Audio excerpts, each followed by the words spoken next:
कहानियाँ वेदिका wisdom tales में आप सभी का हृदय पूर्वक स्वागत है। बरसाना की महारानी श्रीमती राधा रानी अपने पिता वृषभानु जी के महल में अपने सखियों के साथ खेल कूद में अपना समय व्यतीत किया करती थी।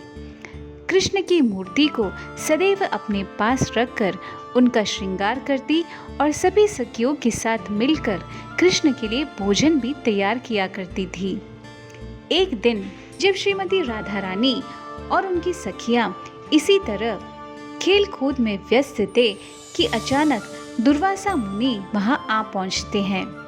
दुर्वासा मुनि को देखकर राधा रानी की सारी सखियां डर कर उड़न छू हो जाती है, परंतु राधा रानी बड़े ही सरल भाव से उनको सादर प्रणाम करते हुए उनका स्वागत करती है।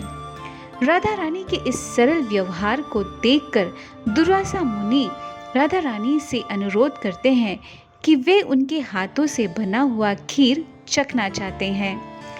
यह सुनकर श्रीमती राधा रानी अति शीघ्र ही अपनी माता कीर्तिदा के पास पहुंचती है और खीर की सारी सामग्री इकट्ठा करते हुए खीर बनाती है और कुछ ही क्षणों में दुर्वासा मुनि को अपने हाथों से बनाया हुआ खीर परोसती है।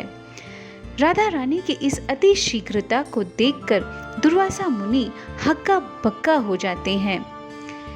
खीर की सुगंध ने तो दुर्वासा मुनि को मंत्रमुग्ध कर ही दिया था, परंतु जब उन्होंने खीर का एक निवाला अपने मुंह में डाला तो उन्हें यह विश्वास हो गया कि ये बालिका, ये कन्या और कोई नहीं बल्कि गोलोकेश्वरी स्वयं महालक्ष्मी ही है।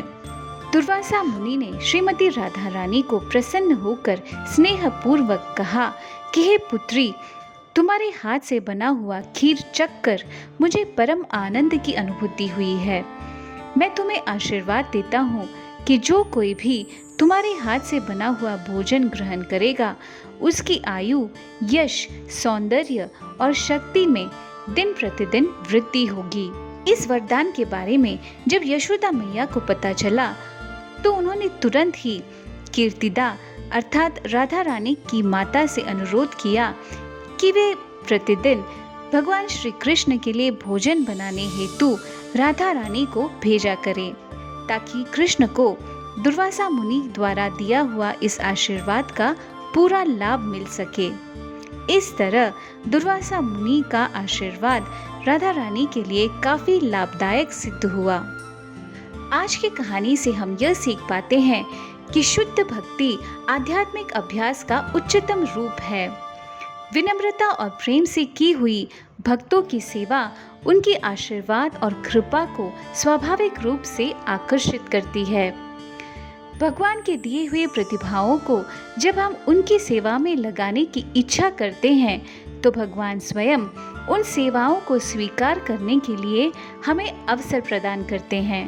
तो आइए राधाष्टमी के इस मंगल अवसर पर हम भक्ति प्रदायिनी श्रीमती राधा रानी से कृष्ण प्रेम की याचना करें। उम्मीद है आज की कहानी आप सभी को पसंद आई होगी। इसी आशा के साथ विदा लेती हूँ। नमस्कार।